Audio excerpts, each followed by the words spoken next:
Welcome to my channel guys, मैं Prakash Raja Bonwad. Nifty 50, bank Nifty, option chain, price action as well as major stocks जिनके कारण Nifty bank Nifty में momentum आती है, उसका एनालिसिस करते हैं। चलिए तो वीडियो को स्टार्ट करते हैं। FIS डेटा अगर हम ट्रैक करेंगे तो यहाँ पे DIs ने सेल के कंपैरिजन में बाय किया है 2028 करोड़ का, और FIS ने यहाँ पे सेल के बाय के कंपैरिजन में सेल कितना किया है 1460 करोड़ का। तो ये डेटा किस तरीके से देखा जाता है सर? तो यहाँ पे ना 550 करोड़ का क्लियर बाइंग आया है। कल 2000 करोड़ का क्लियर बाइंग आया था और आज मार्केट ने एक बिग ब्रेकआउट भी दिया है उसके दम पे। तो इस वीक में जितना मोमेंटम होना चाहिए ना गाइज, उतना मोमेंटम मार्केट कर चुका है। फॉरेन इंस्टीट्यूशनल इन्वेस्टर कितना परचेस किया है इन्होंने? सिर्फ 694 करोड़ का, जो कि इंडियन रुपीज में होता है। और DIs ने क्या किया है यहाँ पे? 2534.75 करोड़ रुपीस का यहाँ पे इंडियन शेयर्स बाय किए हैं। लेकिन FNO में 300 से लेके 550 तक CR तक यहाँ पे इनके शॉर्ट में भी पोजीशन हेज में है, हेज फंड में भी इनके पोजीशन है। तो इस तरीके से समझना पड़ेगा ये ट्रस्टवर्दी डेटा है क्या? हाँ, दिस इज धन एप्स डेटा, तो ये थर्ड ट्रस्टवर्दी है, ठीक है। और ये वाला क्या, कौन सा डेटा था फिर? ये NSE का साइड का है, तो यहाँ पे भी आपको दिखाएगा। तो यहाँ पे प्रोच एंड FIS FNO में पोजीशन बनाते हैं। बाकी DI जो है वो कैश में, मतलब इक्विटी में पोजीशन बनाते हैं, ठीक है। तो 1500 के ऊपर ये 50,000 जाएगा या फिर 49,900 जाएगा। जिस तरीके से कॉल शॉर्ट कवरिंग हुई है, लॉन्ग अनवाइंडिंग नहीं हुई है, शॉर्ट कवरिंग हुई है।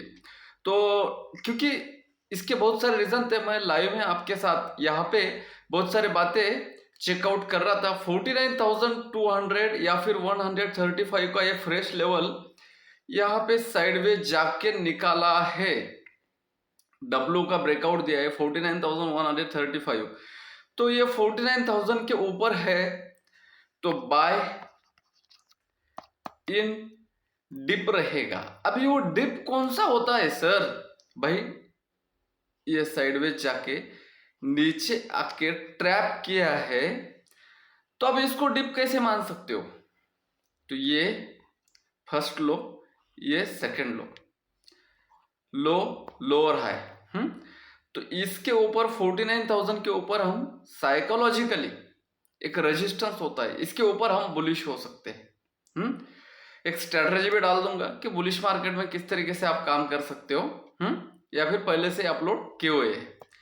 तो इस तरीके से यहाँ पे यम काम नहीं किया है, देख रहे हो ना, सबके ऐसे लगा के अपसाइड चला। 21 इन 5 मिनट के टाइम फ्रेम में एक रेड कैंडल क्लोज कर देगा, देन एक ग्रीन आ जाएगा, देन एक रेड आ जाएगा, तो उसके नीचे हम शॉर्ट करेंगे लाइव।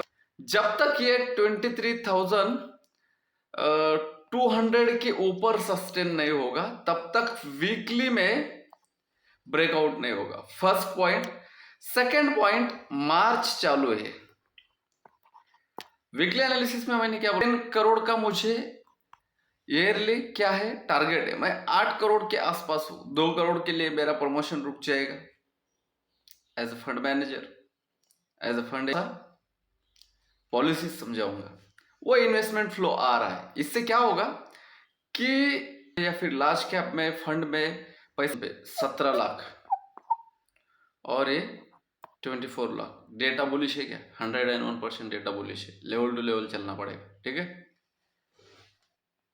जितना मिलता है बुलिश ट्रेड से उतना ले लीजिएगा।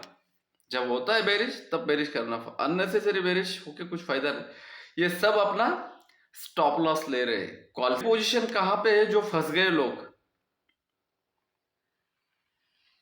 22,700, 22,800 और 22,900 और 23,000।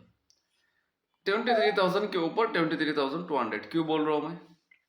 रीजन है अभी यहाँ पे 200 पे तो कुछ नहीं, और इवन यहाँ पे इन द मनी में भी कुछ नहीं है, बस एक ही लेवल पे है इनका, 22,700 पे है जी। 700 के ऊपर तो मार्केट है ना, इसलिए 750 से लेके 800 का लेवल बहुत जरूरी है। सर मार्केट तो 800 के ऊपर क्लोजिंग है, हाँ भाई क्लोजिंग है, इसलिए तो बोल रहा हूँ लेवल टू लेवल चलो। The game of probability intraday या फिर एफएनओ, गेम ऑफ प्रोबेबिलिटी है, हमेशा याद रखना। 7,93,000, 9,79,000, 1.5 लाख का डेटा बुलिश है। मेजर स्ट्राइक प्राइस देख लेते हैं कि आज गेम इसी में हुआ है, वो स्टॉक का एक डिस्कशन में देख लेते हैं। बैंक निफ्टी के स्टॉक में ही गेम हुआ। 49,000 के कॉल राइटर क्यों नहीं हट रहे, 1 2 3 400 पॉइंट इन द मनी में। 67,000, 49,500 के ऊपर 49,900, 49,500 पे इनका हेज चल रहा है भाई, ठीक है, याद रखना। डेटा अभी तक आया नहीं, देख लेना, ओके। बंद हुआ तब 1.5% के तेजी के साथ बंद हुआ है। 0.75% का भी करेक्शन आता है तो 50% का करेक्शन माना जाएगा, जो कि 22,500 के आसपास आ सकता है। ये 2%, आधा % भी अगर आया तो 48,500 से बाउंस करना चाहिए। ये मिड कैप निफ्टी में भी 2% का तेजी, 2% का। लेकिन ये सबके साथ इंडिया विक्स क्यों बढ़ रहा था सवेरे, ये समझ में नहीं आया। यहाँ पे भी एक कंफ्यूजन था, जाते जाते थोड़ा सा बंद हुआ लेकिन ये 14 के आसपास गया था, ठीक है। -1.56, ये 1.5% बढ़ा है तो ये 1.5% कम हुआ है, नहीं तो यहाँ पे आर्बिट्राज था, आर्बिट्रेज। तो ये बहुत सारी चीजें कंफ्यूजन में चल रही थी क्योंकि ट्रैपिंग चल रहा था। जब खुला तो इस तरीके का सिचुएशन था। यहाँ पे देख लेना, अभी इतना सारा मार्केट ऊपर गया, ये खुला कहाँ पे, यहाँ पे देख लेना अब। जैसे खुला ये 100 का 600 चला गया, लेकिन ये 500 से 200 भी तो आ गया, और ये 80 से 286 भी तो चला गया पुटवा, ठीक है, ये जीरो हो गया। तो ये जहाँ पे 200 से 600 गया ना, तो यही पे तो मेरे पोजीशन मैंने एग्जिट कर दिए थे 450 400 के रेंज में। देन फिर से अगेन ये 200 पॉइंट के लिए बाय करने के लिए कोई रीजन नहीं था मेरे पास, तो मैंने नहीं किया। लुक इट हियर, सेंसेक्स का चार्ट यहाँ पे, तो ये इस तरीके से था। तेजी नीचे से ऊपर तक 1.5% की थी। सेंसेक्स के लेवल ले लेना डेटा आने तक, 75,500 के ऊपर ही, 400 का हाई था, 500 के ऊपर 75,800, देन 76,000 जा सकता है। डाउन साइड में 75,000 के नीचे कुछ होगा, 500 पॉइंट का रेंज आ रहा है। 56,900 है तो 57,000 के ऊपर ये, कल हमारा डिस्कशन क्या था, 56,000 के ऊपर ये 500 पॉइंट का रैली किया है, इसने भी 500 पॉइंट का रैली मिला है एज पर आवर डिस्कशन आज के भी और कल के भी। अभी 57,000 के ऊपर ही 57,500 का टारगेट दे सकता है। डाउन साइड में ये लेवल तो बहुत दूर आ रहा है, सेंटिमेंट के हिसाब से अगर देखेंगे तो भी 56,500 के नीचे भाई एग्रेसिव शॉट करना बहुत रिस्की हो सकता है। निफ्टी फिनांस 24,000 को जाने देते हैं, अभी बीच में कुछ है नहीं, 24,000 पे डबल टॉप वगैरह कुछ बन रहा है इस तरीके का, और नेकलाइन ब्रेक हो रहा है तो ही कुछ करेंगे, क्योंकि आज भी तो बना था, नेकलाइन ब्रेक भी हुआ था, तो ट्रैप ही किया इन लोगों ने। इन लोगों को अगर ऊपर रखना है तो रख ही लेंगे ये, क्या समझे। तो इस तरीके से होता है। ये अच्छा खासा हमारा एंटिसिपेशन था कि ये 11,000 के ऊपर अच्छा खासा जा सकता है। तो ये अच्छा खासा गया, 160 पॉइंट हमको मिल गए इसमें। अभी ये रेजिस्टेंस पे है 11,160 के ऊपर 200, देन 240 60 तक जा सकता है, या फिर डाउन साइड आना है ना तो 11,040 के नीचे सिर्फ 40 पॉइंट का टारगेट मिल सकता है, 11,000, ठीक है।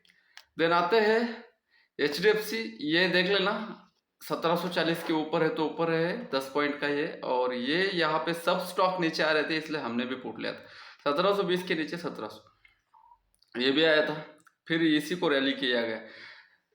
1320 के ऊपर 1400 जा सकता है, या फिर 1290 के नीचे आना चाहिए, आज ट्रैप किया है। कल भगाया गया था, आज इसको भी थोड़ा सा सेकंड हाफ में इसकी भी हेल्प ली गई है। तो 1040 के नीचे ही 1030, 1020, 1010, 1040 के ऊपर, 2040 के ऊपर ही कुछ होगा। 2040 का 2000 के ऊपर मैंने दिया था टारगेट, तो वो हिट हो गया। अभी 2000 के ऊपर है तो बुलिश है, 2000 के नीचे है तो एक करेक्शन मिल सकता है। अभी देख लेना, जो भी था भाई, कल भी मैंने लिखा था कि बैंकिंग सेक्टर ही परफॉर्म करेगा। आज कल नहीं किया तो आज किया। आज भी इसने कुछ नहीं किया, इसने भी कुछ नहीं किया, बस थोड़ा सा सपोर्ट से बाउंस किया। 3480 से 3554 का हाई लगाया। 554 के ऊपर, 60 के ऊपर ही ये टीसीएस 3580 जाएगा। 80 जब जाएगा या फिर 3600 जाएगा ना ये, तब मार्केट में जान आ जाएगी, उससे पहले नहीं। ठीक है, ये एक चीज है। 1620 के ऊपर ही बुलिश मान सकते हो, उससे पहले नहीं, या फिर 1600 के नीचे बेरिश। 2220 के ऊपर 2240, देन 2250 तक जा सकता है आपका एचयूएल, या फिर ये 2000 के नीचे अगेन 2100, 2200 के नीचे 2150 तक आने की पूरी कोशिश कर सकता है। ये इस तरीके से चल रहा है। आपने अभी देखा 75,000 के ऊपर अच्छा खासा 500 पॉइंट गया, और 650 के ऊपर 700, 750, 800 तक का टारगेट हिट किया है। डाउन साइड में वोलेटिलिटी रहेगी, ये पता था। फेड की मीटिंग थर्सडे को, गैप अप से मोमेंटम तो खत्म हो गया था, लेकिन जाते जाते इन्होंने कर दिया है। यहाँ पे जो मैंने दिया था वो लेवल तो आए नहीं, लेकिन EMA 21 के नीचे थोड़ा सा 750, देन 800 का टारगेट हिट हो गया, 49,000 हिट हो गया। ठीक है, इसके बाद 400 के नीचे ही ये ऊपर ही ये पुट जो है ना विस्फोट हो सकता था, वो लेवल आया नहीं है, लेकिन एक 270 से 300 में मिल गया था, तो नो प्रॉफिट नो लॉस में निकालना पड़ा। 22,750 का टारगेट हिट हो गया था 10:13 पे। मैंने डाल दिया कि भाई टारगेट हिट हो चुका है, और इस तरीके से इंडेक्स का मोमेंटम चल रहा है। अब कॉल भी नहीं बढ़ रहा है, पुट भी नहीं बढ़ रहा है। 10:36 का ये डिस्कशन था, तो उस टाइम ये आया था, तो मैंने लेवल दिया। इसके नीचे आया क्या मार्केट? आया और फटाक से उड़ गया। अभी हमने देखा इसके कीजिएगा। अगर कुछ सवाल है तो कमेंट्स कीजिएगा, और चैनल पे नए हो तो सब्सक्राइब कीजिए। मिलते हैं नेक्स्ट कंटेंट के साथ। रिस्क कम रखिए, रिवार्ड ज़्यादा रखिए। Bye bye.